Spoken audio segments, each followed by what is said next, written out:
And guys, nandito tayo sa Little Baguio ngayon guys. Papakita ko sa inyo yung kabayo dito. So ayan. Ayan yung kabayo. So dyan yung bahay niya. Ano yan? Yan yung ginagamit dito ng pang akyat-akyat ng mga gamit na maliliit. Ayan ba? Lalayo ako, baka tadyakan ako nito. Hindi ako kilala niyan. Ayan, dyan siya. Nalinis na. Ito yung area dito. Ayan, dyan yung CR kusina. Tapos, ayun yung bahay na na tinutuloyan namin dito. Ongoing pa rin pero patapos na. Dito yung yung video, okay. Presko dito guys.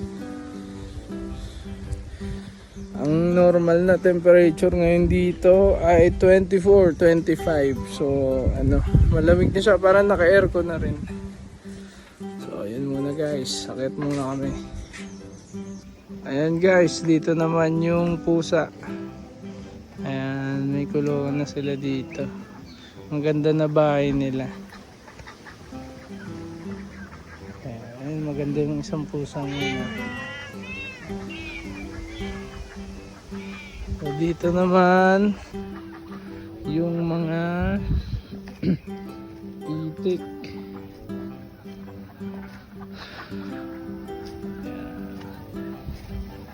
Yung mga Peking duck. Puti na sila, no? 2 kilos isa. 2 kilos. Malalaki, no? Mabot na 5 kilo yan, nag-anim. May pang-asawa na ba dyan, di? 2.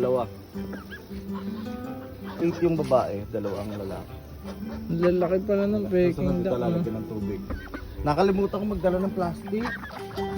Yung tarapal. Ayan, yung isang kabayo, guys. Ayan.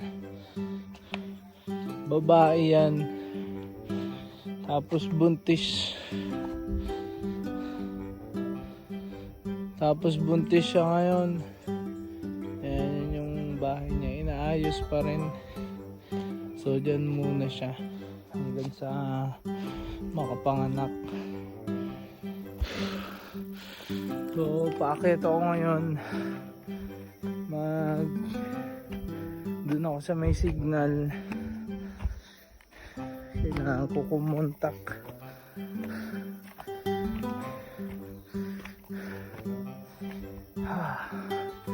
Pero maayos-ayos na yung daanan dito. May mga hagdan. Ito yung may signal.